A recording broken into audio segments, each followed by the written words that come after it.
Halo semuanya, apa kabar nih? Mungkin ini pertama kali ya kita ketemu. Ya, perkenalkan dulu, nama saya Sony.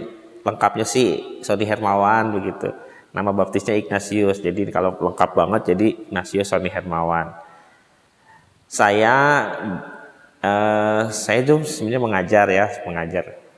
Sebenarnya mengajarnya bahasa Inggris, tetapi passion saya itu saya lintas iman begitu. Lintas iman karena saya juga bergerak dulu pernah di Jakarta Arup, pernah di Floods, ya sekarang kan juga di Floods, lintas agama deklarasi Sancang, juga aktif di Keuskupan Bandung, di Komisi Hubungan Antaragama dan Kepercayaan, dan juga Paroki Santo Mikael, hubungan lintas agama juga ya, di hubungan antaragama dan kepercayaan. Nah, biasanya kalau misalnya suka juga sering dengan teman-teman itu suka diskusi tentang agama ya. Kemarin terakhir itu ngobrol tentang Paskah sama teman-teman dari mahasiswa studi agama-agama di UIN ya, Universitas Islam Negeri Bandung gitu. Nah, kemarin kan nanya soal Paskah tuh teman-teman. Nah, daripada nanti tanya lagi, ya udah mending sekarang aja saya jelasin Paskah gitu. Emang sih kesannya udah kelewat ya beberapa minggu kan ya, udah mungkin ini minggu keberapa ya? Minggu Pas. Tapi kan kita masih Paskah ya, masih dalam, kalau tiap hari Minggu masih Minggu Paskah sampai nanti Pentakosta. Jadi ya nggak telat-telat banget sih kalau kita bisa diskusi soal Paskah. Lagian juga kan minggu kemarin gereja Ortodoks juga kan baru merayakan Paskahnya di minggu kemarin gitu. Nah, mungkin banyak sekali pertanyaan soal Paskah itu apa. Ya mungkin orang non Kristiani kadang-kadang mungkin banyak yang tidak mengenal Paskah karena taunya Natal gitu kan. Natal seperti lebih besar daripada Paskah misalnya. Ya kalau Paskah kan tidak pernah kan ada misalnya di mal-mal atau selamat Paskah lalu kemudian ada diskon Paskah gitu, nggak ada. Yang ada kan diskon Natal, ada hadiah Natal dan lain sebagainya. Nah, Paskah itu apa sih gitu, paling pertanyaannya kan seperti itu. Nah, Paskah itu adalah perayaan untuk memperingati kelahiran maaf ya, bukan kelahiran tapi kebangkitan Kristus. Kalau kelahiran Kristus kan Natal, kebangkitan Kristus. Di Indonesia itu yang liburnya di hari Jumatnya ya, Jumat Agung, atau di kalender itu biasanya sebutnya wafat Yesus Kristus atau wafat Isa Al-Masih lah. Nah, itu Jumat Agung. Nah, hari Minggunya itu adalah Minggu Paskah. Nah, sekarang saya mau bagaimana sih pengalaman aja sih ya. Sekarang saya cuma mau sharing pengalaman sebenarnya gimana sih merayakan Paskah itu. Nah, perayaan Paskah itu kan dimulainya minggu sebelumnya. Jadi dimulai dari minggu Paskah itu kalau kita balik lagi ke seminggu sebelumnya yaitu Minggu Palma, itu adalah perayaan. Nah, mulai itu masuk dalam pekan suci Paskah. Jadi Minggu Palma kita ada perayaan, lalu kemudian Senin, Selasa, Rabu, semuanya itu dalam disebutnya Senin dalam pekan suci, Selasa dalam pekan suci, Rabu dalam pekan suci, lalu kemudian Kamis dalam pekan suci di siangnya, lalu kemudian di malamnya itu ada perayaan Kamis Putih, di mana itu nanti ada misa. Misanya itu merayakan perjamuan Ekaristi ya, atau perjamuan kudus gitu, yang terakhir yang seperti yang Yesus lakukan sehari sebelum wafatnya disalib gitu. Nah, Kamis Putih itu biasanya nanti kami ke gereja tuh biasanya harusnya di sesudah matahari terbenam sebenarnya, tapi kan karena Indonesia ini mungkin karena banyak hal ya, banyak faktor, maka kadang-kadang ya bisa juga di sebelum, yang penting sore aja gitu ya, sebelum matahari terbenam, karena mungkin misalnya beberapa kali gitu kan. Nah, misalnya cukup panjang sih di hari Kamis itu.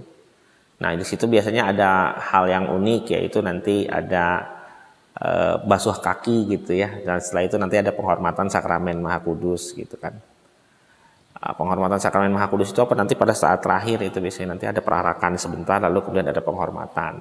Nanti jam 12 malam gereja diberesin tuh, dari setelah misa selesai, ada adorasi selesai, nanti jam 12 malam diberesin karena mau Jumat Agung. Nah, Jumat Agung itu merayakan kematian Yesus di kayu salib, berarti lebih menekankan kesengsaraannya ya. Tapi kesengsaraannya bukan hanya sekedar sengsara ya, jadi kesedihan yang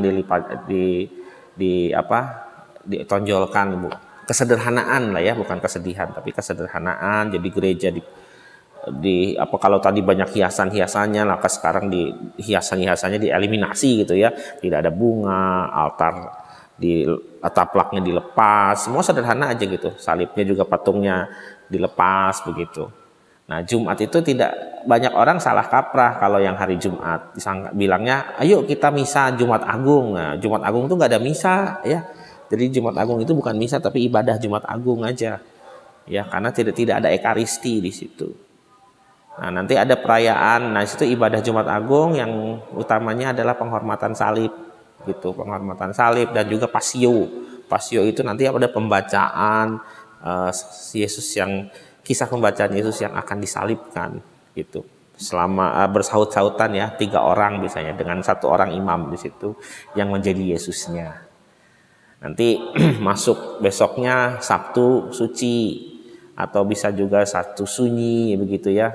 Kalau di Protestan bilangnya Sabtu sunyi. Nah, itu berarti gereja dalam posisi sunyi, senyap, tidak ada hiasan lagi dan lain sebagainya tadi. Nanti pada saat malamnya baru ada perayaan malam Paskah yang merupakan misa yang paling agung dalam sepanjang setahun liturgi gitu.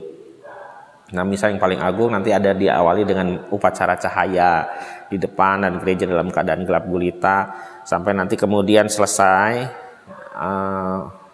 ada masanya diselesai, lalu kemudian gereja mulai diterangin lagi sedikit demi sedikit dan jadi terang benderang. Nah, misalnya cukup lama sih sebenarnya ya, cukup lama gitu. Dan nanti kemudian masuk ke hari Minggu Paskah. Itu sebenarnya sudah Paskah ya.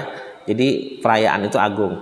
Nah, nanti Minggu Paskah biasanya nanti ya kalau anak-anak itu nanti ada lomba cari telur begitu ya, kayak gitu.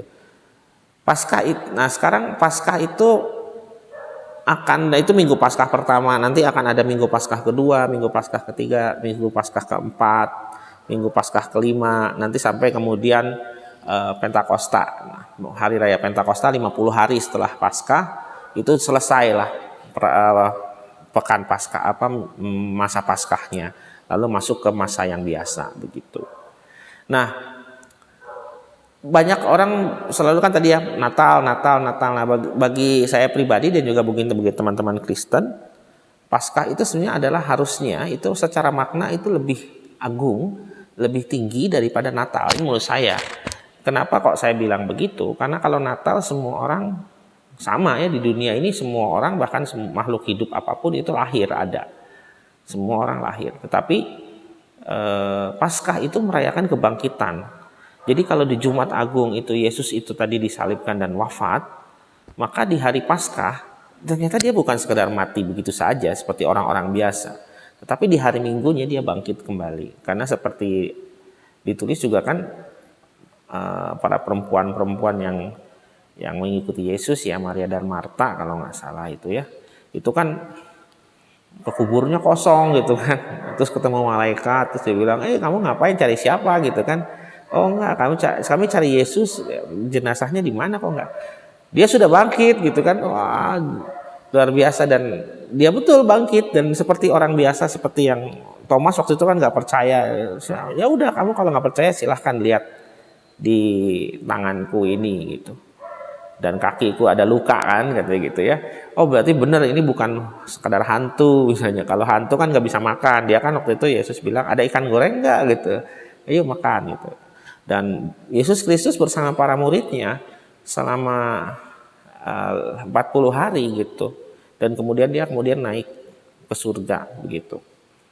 Nah itu menjadi suatu keyakinan umat Kristiani bahwa kalau tidak ada bangkit, kalau Yesus tidak bangkit, maka sia-sialah iman kita. Itu yang terjadi sebenarnya. Makanya saya bilang bahwa Paskah itu merupakan titik tolak dari semangat lagi kembali untuk bisa mengajarkan. Ini loh kebenaran ajaran yang Yesus Kristus ajarkan. Makanya para murid setelah itu menjadi semangatnya menyala-nyala sebenarnya kan, karena dia melihat dengan mata kepala sendiri apa yang terjadi. Ternyata dia tidak mati konyol begitu saja, tetapi dia bangkit gitu. Nah, makanya dari itu upacaranya pun juga